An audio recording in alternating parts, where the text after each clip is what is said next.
Hello student, very good morning to all of you. How are you? I hope you all are happy, healthy and fine at home. Do you remember what were we discussing yesterday? I think we were discuss about the longifloem. Actually, longifloem is a natural product and which is very important as far as medicinal chemistry is concerned. And so far we have discussed retrosynthesis of longifloem, as well as there are different 9 ways to synthesize longifloem in the laboratory, and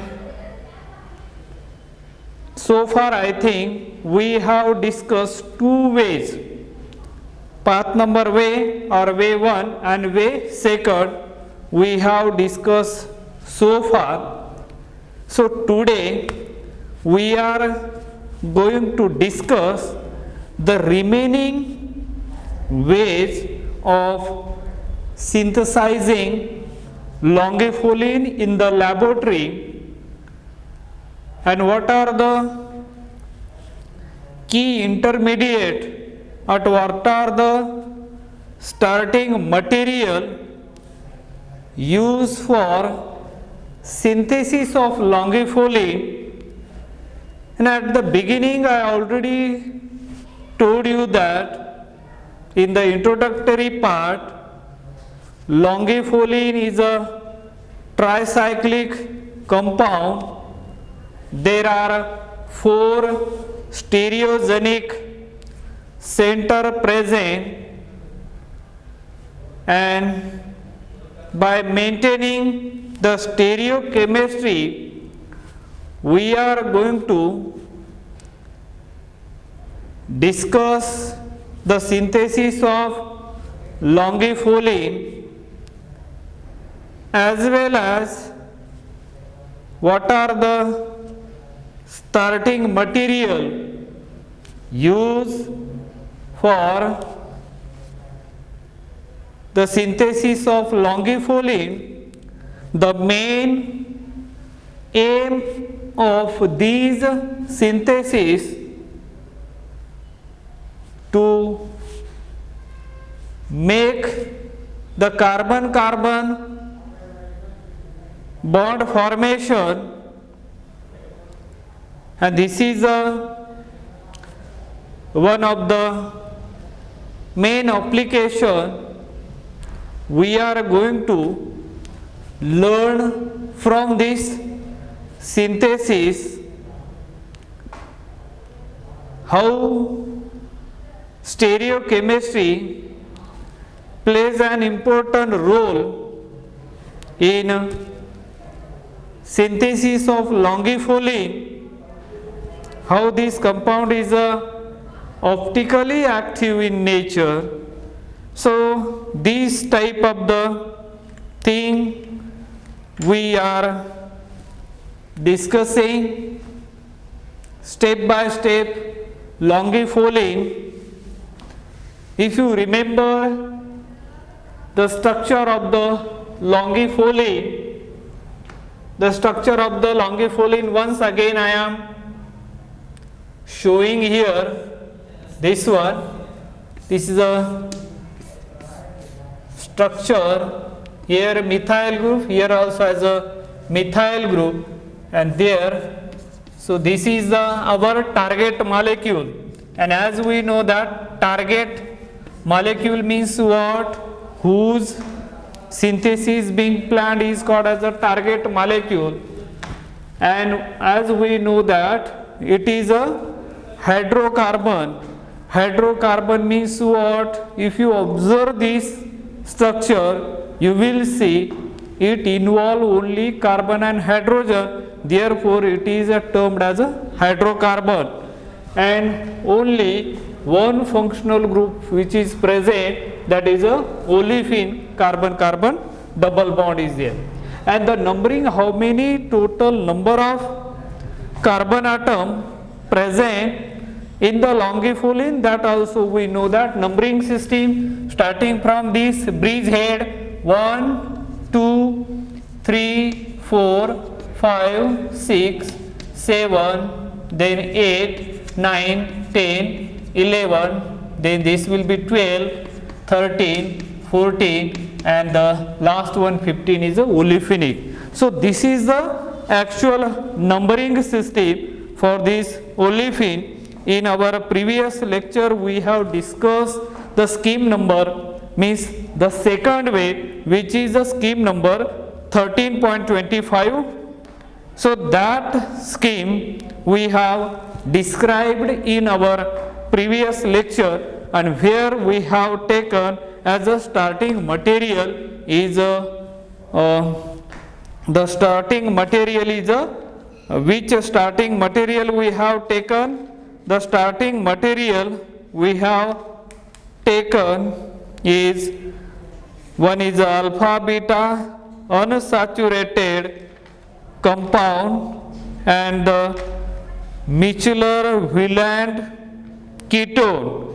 Micheler-Wieland ketone, Wieland-Micheler ketone, that is the starting material we have taken in a first way as well as in the second way also, and there we have added the A reagents we have added, and the reagent are like this: 1,2-diols, then hydrogenation H2 in presence of palladium, then Grignard's reagent we have used an acid treatment which gives the product, and by adding those reagent like A, B, C, then D, E, F, Z,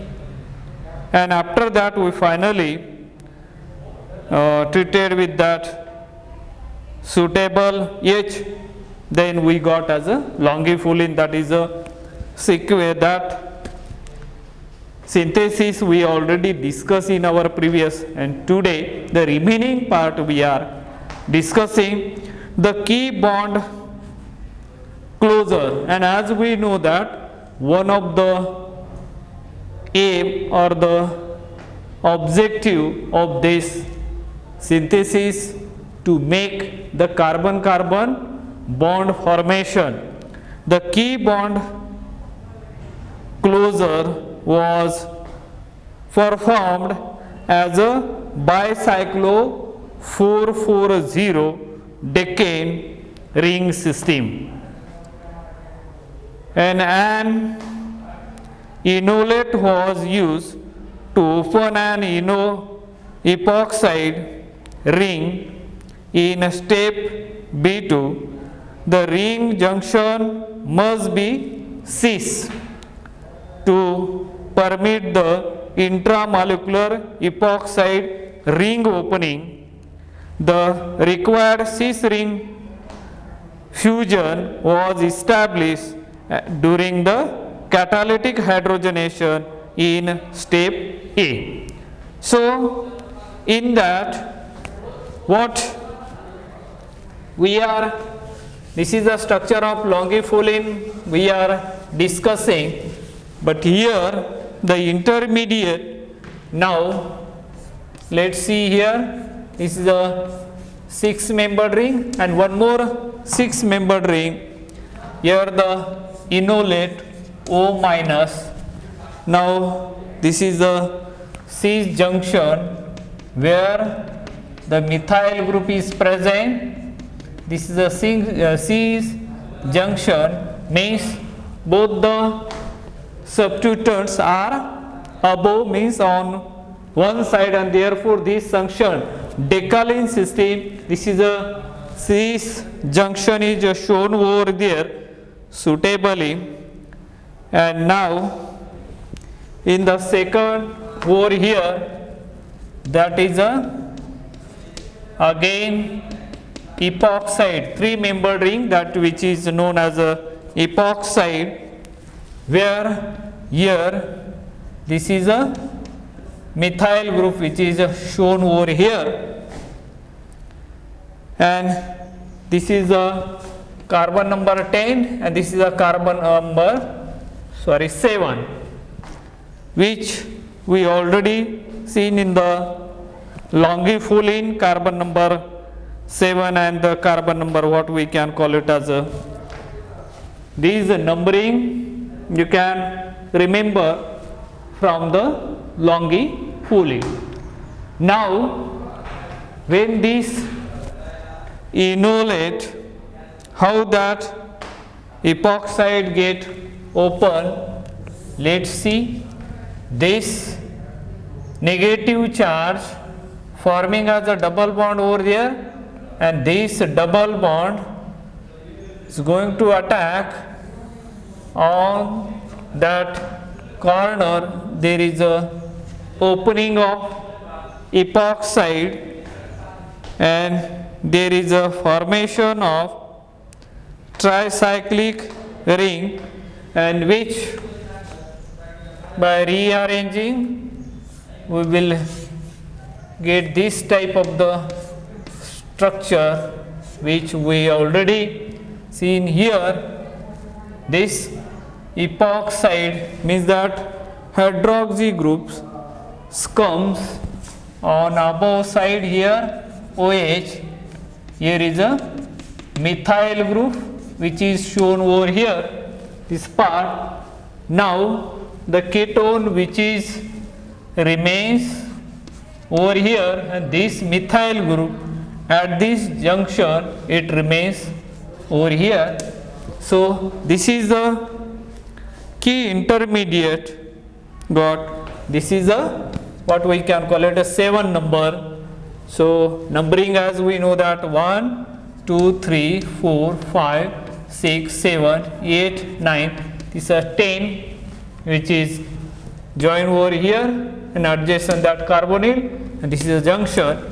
So that we got, that is a 11, then 12, 13, and we will see that 15 onward.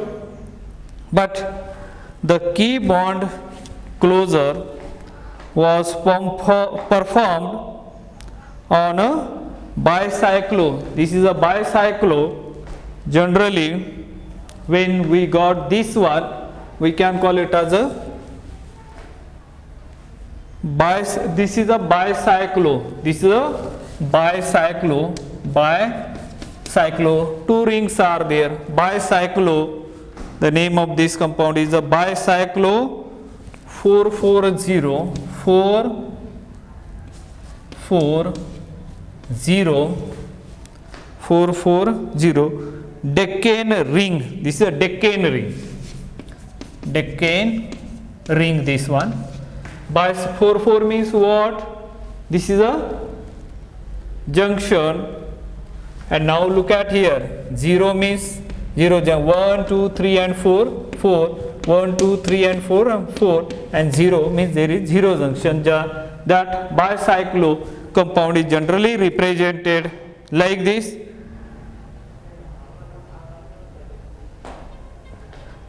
Deccan ring system. This one is a ring system.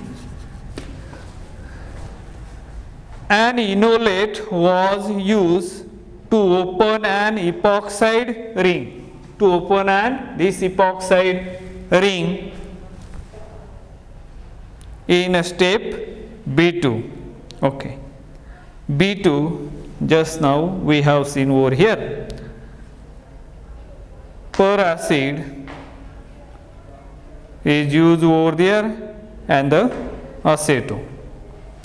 The ring junction must be ceased to permit the intramolecular epoxide ring opening.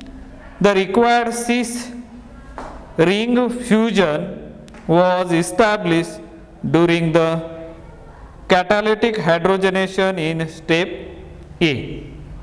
Okay. The key cyclization in step B2 was followed by a sequence of steps that effected a ring expansion via a carbene addition and cyclopropyl halide sololysis. The product of step E and F, E and F, which we already discussed in our previous lecture. The product of step E and F are interesting in that the tricyclic structures are largely converted to tetracyclic derivatives by intramolecular aldol reaction. And intramolecular aldol reaction, we know that aldol reaction, it gives alpha beta unsaturated compound, or if cyclization is there, that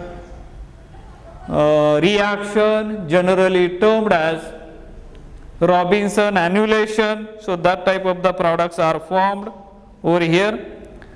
The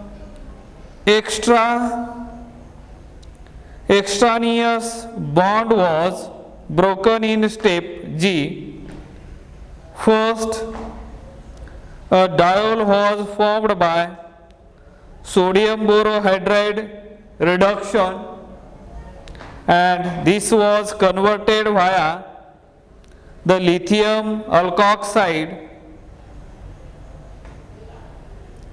to a monomesylate. The resulting beta hydroxy mesylate is capable of converted fragmentation which occurred on treatment with potassium tertiary butoxide. And let's see how it would be occur here, that key intermediate we are discussing regarding the longifulin. Let me show here some structures. Here there are two methyl groups, then it will be treated over here, then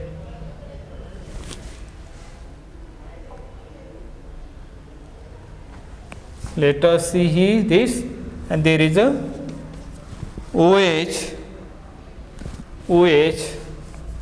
So here you can write specifically this OH in this manner. There will be a 2-methyl group,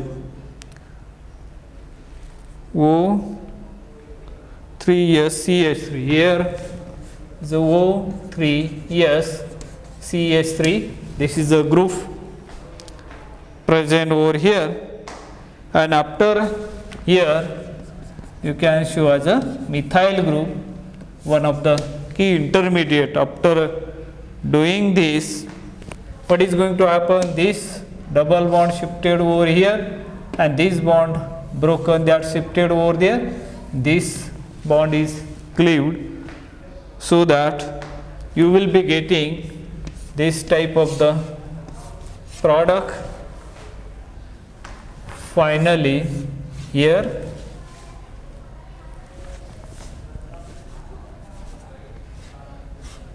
this one, here is a double bond, here C double bond O, then here is a double bond comes over here. So this type of the intermediates, key intermediates are formed by performing this type of the steps over here. And longifulin has also been synthesized from plus minus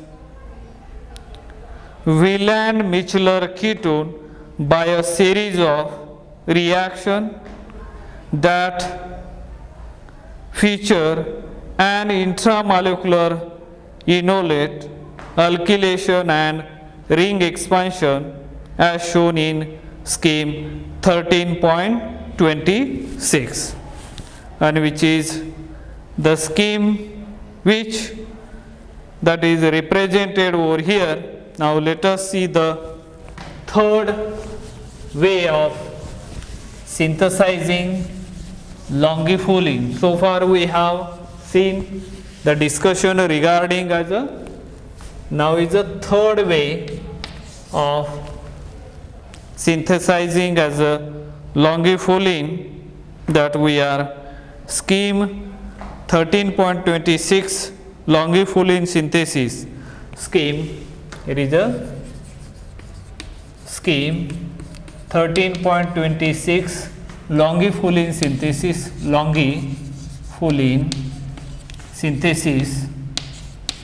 longifulin synthesis, and this synthesis was described by S. Karimini, that is synthesized by S.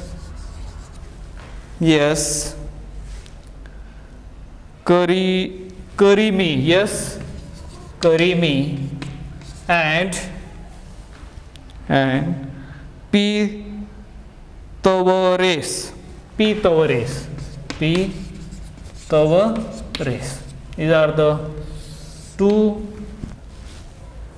scientists. They have described the scheme number 13.26, that is the longifulin, and how they have synthesized, what are the starting material they have taken. They have also taken as a starting material is the same which we already discussed. Now they have taken as a starting material is the same, that is which we know that this is a starting material. Here is a carbonyl group, then there is a methyl group, and here alpha beta unsaturated compound, this one, and this is known as a Wieland-Michler ketone.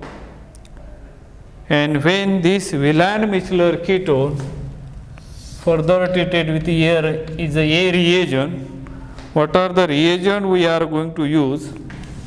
First reagent we are going to use catalytic hydrogenation, that is H2 in presence of palladium charcoal. Second catalyst second reagent we are going to use LDA, that is LDA, lithium diisopropylamide, and TMSCl, tetramethylsilyl chloride. And the third one we are going to use NBS, N-bromosuccinamide. If you do all these things together, what would be the result you are going to get over here? So the final product, by adding all these reagents, finally you are going to get the product is this one. C double bond remains as it is. Here would be the Br introduced at ortho to carbonyl group, and second this methyl group, it remains as it is, and here at this position also this carbonyl group remains as it is. At ortho position there will be a bromine which is introduced at ortho position. Now this is a, while adding as a reagent we got that product. This is a product which we got. Now what is the speciality of these reagents? If you see, if you observe each and every step, you will find how each and every reagent playing an role over here. If you add here palladium H2 in presence of palladium charcoal, it is a hydrogenation. Now hydrogenation, which hydrogenation? See, this is a very specific. It is a specific. Specifically, it will remove the alpha beta unsaturated carbonyl group. It will convert this alpha and this is a beta. It does not affect, it does not reduce the carbonyl group, only it will specifically it will remove alpha beta unsaturated carbonyl group only. That double bond is removed from here, and that is the speciality. In the presence of carbonyl group, we can selectively convert that alpha beta unsaturated compound into as a, that carbon carbon double bond get converted into as a saturated. That is the speciality of that palladium, and so that we are going to get here selectively. This is a product which we are going to get over here. Here is a CS3 group, here we are going to get. Now the two carbonyl group selectively we got over here, and here we are using LDA, it is a base. LDA in presence of LDA is known as a lithium diisopropylamide. This is known as a lithium diisopropylamide. And the structure of that lithium diisopropylamide N, here this is a structure over here, the positive and negative charge over. This is act as a base, it act as a base, right? And base will abstract the proton alpha to the carbonyl group. Here alpha to the carbonyl group, there is a enolate formation. So here LDA will abstract the proton from here and form as a enolate like this. So it will pick up, and so that you will get the intermediate like this, double bond O minus Li positive, here also double bond O Li plus, and now there is a TMSCl, here also as a TMSCl, trimethylsilyl chloride now is going to attack over there like this, and we will get the structure now here like this. See over here, the structure you are going to get over here, double bond O TMS, that get protected double bond near O TMS. And after that, so remaining thing, this methyl group remains as it is. after adding as a N-bromosuccinamide. Now let us see the structure of N-bromosuccinamide means what? N-bromosuccinamide. Structure of N-bromosuccinamide will be this one. NBS means N-bromosuccinamide. Succinamide. Is a structure of N-bromosuccinamide will be this one, C double bond O, NBr. Then this is a structure of N-bromosuccinamide, this one. And the speciality of this mainly in a photochemical reaction, it is used as a source of bromine atom. It acts as a source of bromine atom. It gives the bromine so that we will get at this position and that get deprotected, and finally when NBS is added, N-bromosuccinamide, we will get as a this type of the compound. Bromine get added over there and that carbonyl group retain as it is. So that is the thing which we already learned here.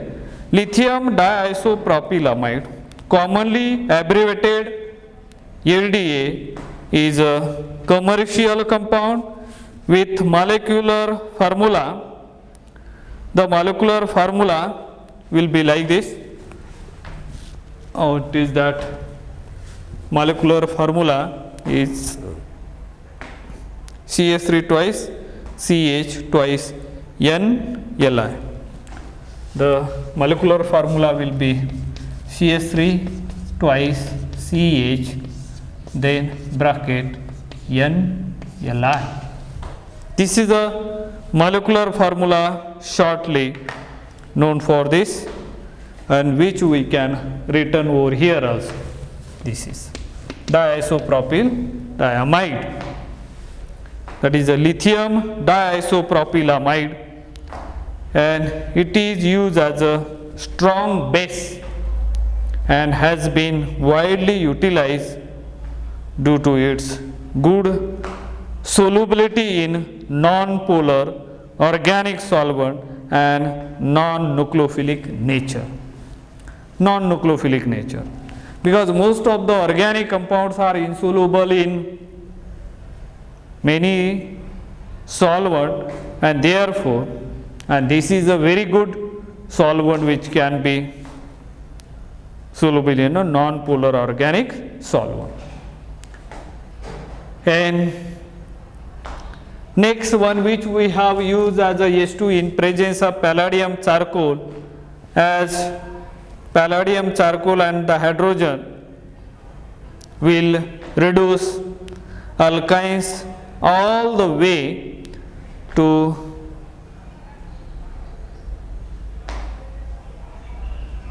that is aromatic equivalents. Two equivalents of H2 are added, reaction of NO2 group, that nitrobenzene can be converted into as a amine, reduction of nitriles, we will get this one, reaction of imines, we will get this one, then H2 in presence of palladium, we will get this one. So that is a different examples which we can see for this. Let us see the utility where we can use this. Generally, suppose we have this group, nitrobenzene, NO2, if you use as a H2 in presence of palladium charcoal, you will get as an aniline formation, NH2. Or suppose if you have a cyanobenzene triple bond N, then it will be treated with H2, palladium charcoal, it get converted into this type of the product, here CH2 and the NH2. If you have this type of the alpha beta unsaturated compound, such as H2, palladium and the charcoal, you are going to get as a cyclohexanone. These are the important example as far as your competitive exams are concerned, like as a, what we can call it as a either NET, SET or any other. So remember how it will, this H2 molecular hydrogen in presence of palladium charcoal, how it will be converted, that is shown over here. Then TMSCl, that is a trimethyl chloride, it how it will be used over there, that also we have seen. So remaining B reagent onward we will see in the next lecture. Let us stop today here. Thank you. Have a nice day.